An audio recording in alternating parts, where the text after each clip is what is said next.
फिर से श्री कृष्ण की दो कहानियाँ, दो सीख। द्रौपदी के श्री कृष्ण से ये शिकायत थी कि वो हमेशा अंतिम समय में क्यों आए।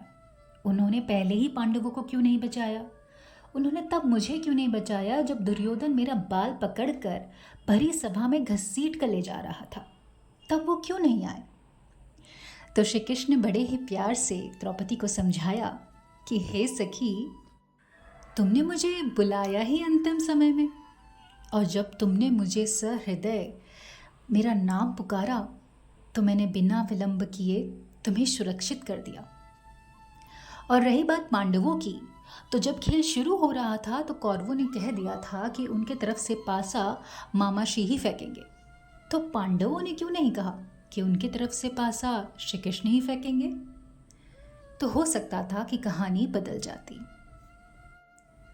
इसीलिए तो बड़े बुजुर्ग कहते हैं शायद कि कोई भी काम करने से पहले, कहीं जाने से पहले ऊपर वाले को याद कर लेना चाहिए।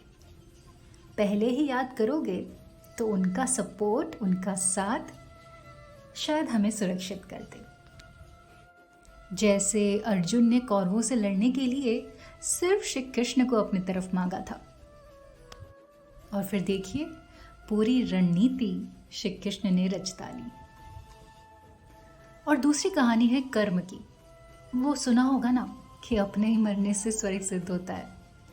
वैसे ही हमारी ज़िंदगी की लड़ाई सिर्फ हमारी है, वो कोई और नहीं लड़ सकता, खुद भगवान भी नहीं।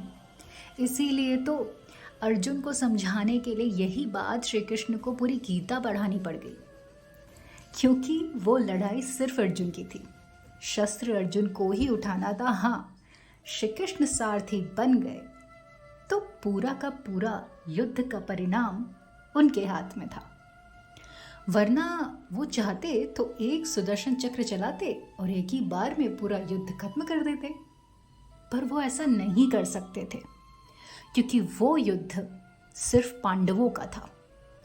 कर्म तो उन्हें ही करना था, बस फल श्री कृष्ण के हाथ में था। इसीलिए अपनी ज़िंदगी की कहानी में, अपनी ज़िंदगी की लड़ाई में भगवान को बना दो सारथी और कर्म करते चले जाओ, क्योंकि लड़ाई तो तुम्हें ही लड़नी है। उठना तो तुम्हें पड़ेगा, साथ सिर्फ भगवान दे सकते हैं। ओम जय जगदीश।